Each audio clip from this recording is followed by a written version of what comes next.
langkah yang ketiga untuk bisa kita mengalahkan syahwat perut, yaitu dengan menyedikitkan porsi makanan bitadrij, secara pelan-pelan.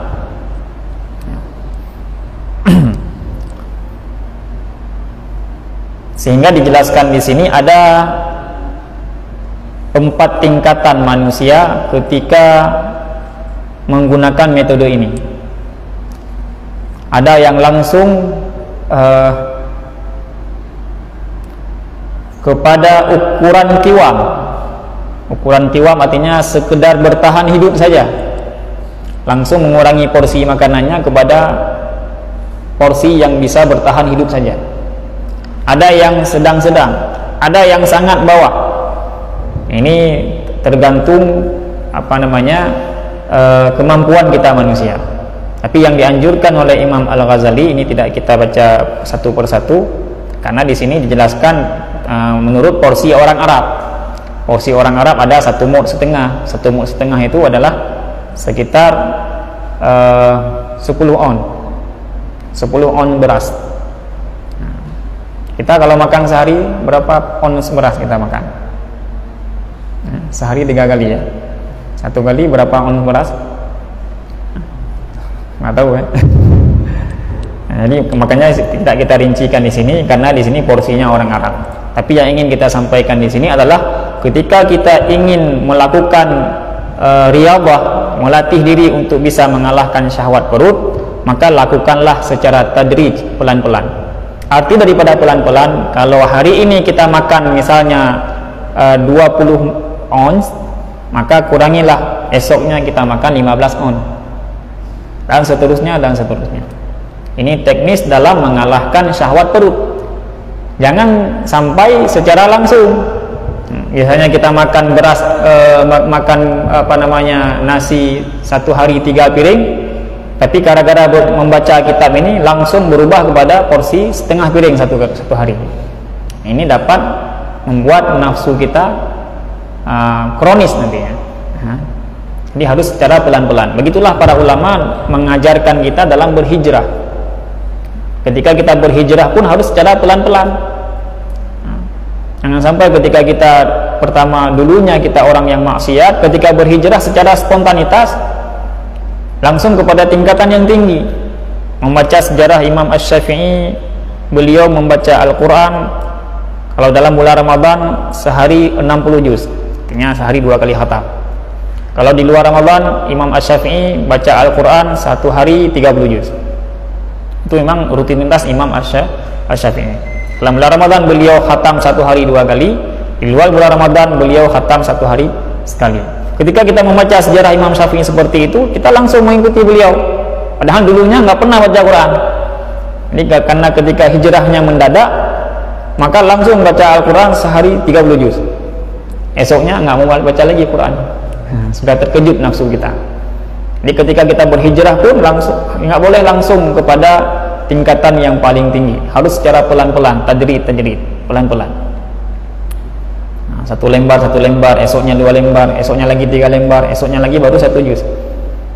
Ketika dengan sholat kita, setidaknya kita sholat 5 waktu, yang wajib-wajib saja dulu. Nanti esoknya baru kita tambah sholat duha 2 rakaat, esoknya lagi kita tambah sholat duha 4 rakaat sampai dengan 8 rakaat. Jangan sampai ketika berhijrah langsung sholat tahajud 10 rakaat, witir 11 rakaat. Ini dapat mengejutkan nafsu kita. Jadi ketika kita berhijrah, begitu juga dengan riyadhah, mengalahkan syahwat perut, kita mengurangi porsi makanan kita secara pelan-pelan. Kemudian langkah yang ketiga, mengurangi porsi makanan dalam hal waktu. Kalau di sini dijelaskan ada sebagian ulama yang makan sehari 3 kali. Ada sebagian ulama yang makan sehari 2 kali. Kalau tadi porsinya sedikit-sedikit. Kalau ini time-nya, waktunya kapan. Itu juga harus secara pelan-pelan. Kalau dulunya kita makan 3 hari sekali, berarti kita kurangi 2 kali sehari, dan seterusnya dan seterusnya. Kemudian langkah yang keempat, kita kurangi pada pada model makanannya, ya, fi naw'it ta'am wal idam, pada model makanannya. Kalau dulunya kita makan makanan model yang agak eksklusif, ya, berarti pada hari selanjutnya kita harus mengurangi pada model yang agak sedikit rendah. Nah, kalau dulu kita mungkin minum kopi yang satu gelas 50.000, berarti sekarang kita harus mengurangi yang satu gelas 40.000.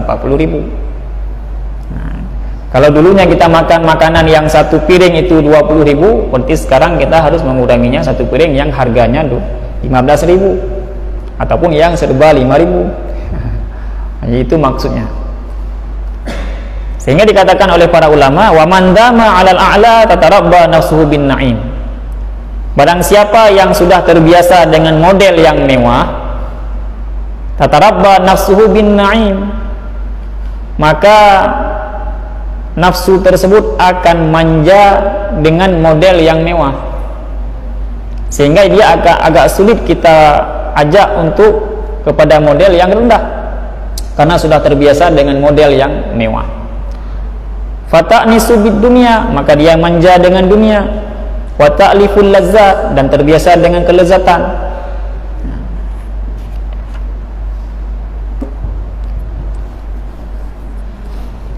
Jadi kunci kita untuk sukses beribadah kepada Allah Subhanahu wa taala, mukhalafatun nafsi wa tarkul lazzat. Selalu berperang, berjuang melawan hawa nafsu dan meninggalkan kelezatan. Dengan secara pelan-pelan, sedikit demi sedikit. Bahkan dikatakan oleh para ulama, tanda Allah itu sayang kepada seseorang, orang tersebut dijauhkan daripada kelezatan. Ya, tanda seseorang itu disayang oleh Allah, orang tersebut dihindarkan ataupun dijauhkan daripada berbagai macam kenikmatan dan kelezatan. Sehingga diriwayatkan oleh Wahab bin Munabbih, ada dua malaikat yang saling bertemu di langit yang keempat. Maka malaikat yang pertama yang mau turun bertanya kepada malaikat yang mau naik, dari mana kamu? Maka kata malaikat tersebut, aku baru saja diperintahkan oleh Allah Subhanahu wa taala untuk memberikan ikan kepada Yahudi yang dilaknat oleh Allah.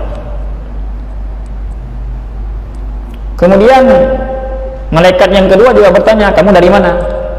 Saya baru saja diperintahkan oleh Allah untuk menumpahkan minyak yang diinginkan oleh hamba yang dicintai oleh Allah. Jadi tumpahnya minyak yang bagi seseorang hamba yang dicintai oleh Allah itu sebenarnya tanda cintanya Allah. Sehingga ada dua orang yang memancing ikan di sebuah danau. Satu orang membaca Bismillahirrahmanirrahim.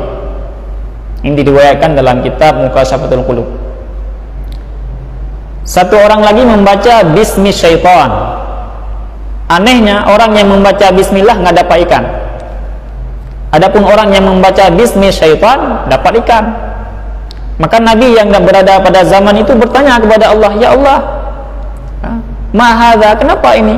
Padahal dia menyebut namamu ya Allah, engkau tidak memberikan ikan. Sedangkan yang satu lagi menyebutkan nama syaitan. Maka Allah memerintahkan kepada malaikat untuk membuka hijab tentang kedudukan dua orang tersebut. Ketika dibuka hijab kepada para nabi tersebut, beliau melihat bahwa orang yang tidak mendapatkan ikan tadi ternyata kedudukan yang sangat tinggi di sisi Allah Subhanahu wa taala. Nah, jadi ketika kita tidak mendapatkan sesuatu, jangan berburuk sangka. Mungkin Allah Subhanahu wa taala sedang meninggikan derajat kita.